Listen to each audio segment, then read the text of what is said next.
warahmatullahi wabarakatuh. Hai semua, perkenalkan saya Grandis Rufaida dari jurusan S1 Manajemen Bisnis Telekomunikasi dan Informatika, Fakultas Ekonomi dan Bisnis Telkom University. Pada kesempatan kali ini saya akan menjelaskan tentang apa sih asimetri informasi itu.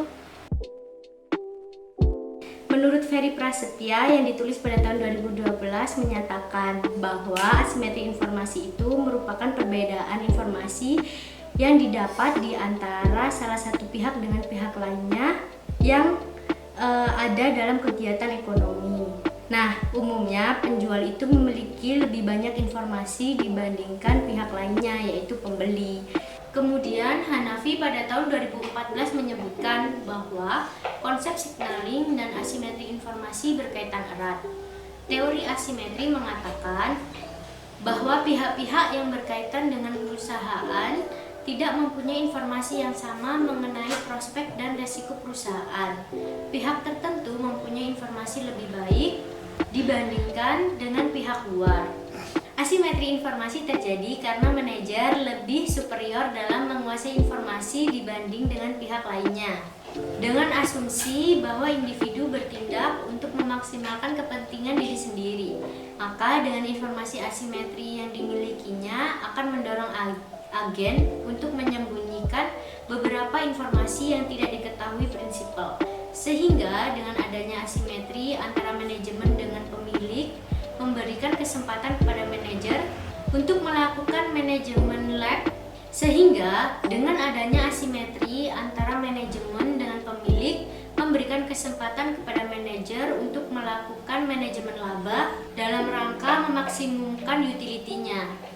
Jadi dalam asimetri informasi itu terdapat satu teori, yaitu Lemon Market Theory.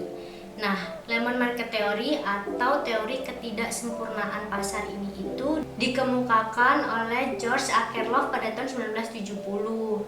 Nah, contohnya dari asimetri informasi itu adalah misalnya ada dua orang penjual A sama B, yaitu sama-sama jual rumah. Si A ini itu jual dengan kondisi rumahnya itu yang masih bagus, standarnya bagus, terus harganya itu juga pas sama kondisi rumahnya. Sedangkan si B ini itu dia itu jual rumah itu dengan kondisi yang di bawah standar, yang jelek banget gitu, tapi harganya itu lebih tinggi daripada punya si A.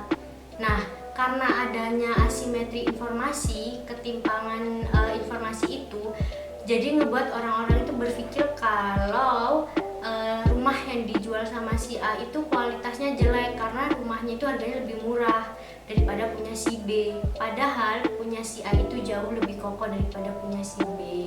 Jadi asimetri informasi itu seperti itu.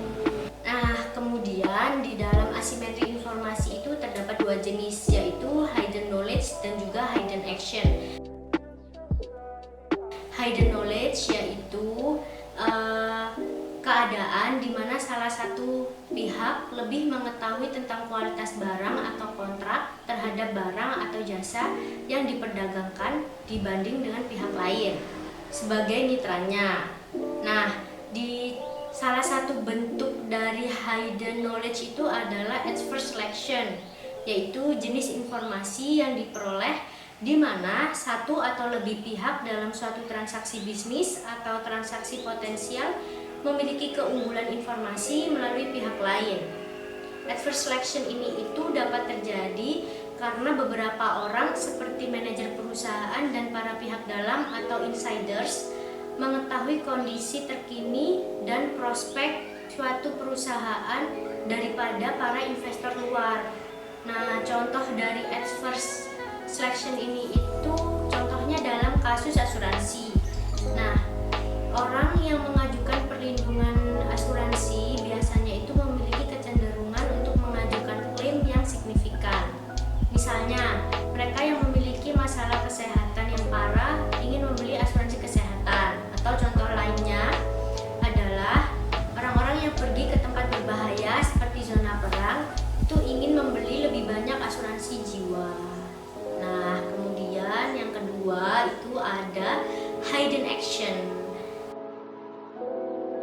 Nah, hidden action itu merupakan tindakan yang tersembunyi oleh salah satu pihak yang mempengaruhi kualitas barang yang diperdagangkan, dan tindakan tersebut tidak dapat diamati oleh pihak lainnya.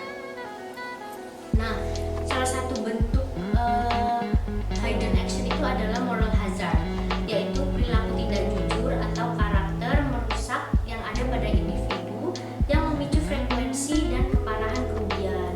Moral hazard ini itu dapat terjadi karena adanya pemisahan kepemilikan dan pengendalian yang merupakan karakteristik kebanyakan perusahaan besar. Contoh dari moral hazard itu adalah misalnya kecelakaan yang dibuat-buat supaya mendapatkan ganti rugi asuransi, kemudian mengajukan klaim fiktif, memperbesar jumlah klaim, dan secara sengaja membakar benda yang diasuransikan. Jadi sekarang kalian tahu kan bahayanya asimetri informasi, jadi tetap berhati-hati ya. Jadi dapat kita ambil kesimpulan bahwa asimetri informasi itu adalah perbedaan informasi yang diperoleh di antara kedua belah pihak, di mana salah satu pihak lebih diuntungkan dengan memiliki lebih banyak informasi. Nah, asimetri informasi sendiri itu dibagi menjadi dua, yaitu adverse selection dan juga moral hazard. Di mana adverse selection itu adalah pengetahuan akan informasi terhadap barang atau jasa yang dimiliki oleh salah satu pihak, sehingga salah satu pihak itu lebih diuntungkan daripada pihak lainnya. Kemudian moral hazard merupakan perilaku atau tindakan tidak jujur yang digunakan agar merugikan salah satu pihak atau pihak lainnya dalam sebuah transaksi atau kegiatan ekonomi. Di Indonesia sendiri itu banyak sekali contoh-contoh asimetri informasi yang sering terjadi. Contohnya ketika kampanye, kemudian ketika ada pembangunan proyek pemerintahan, dan lain-lain sebagainya. Sekian dari saya, terima kasih. Wassalamualaikum warahmatullahi wabarakatuh.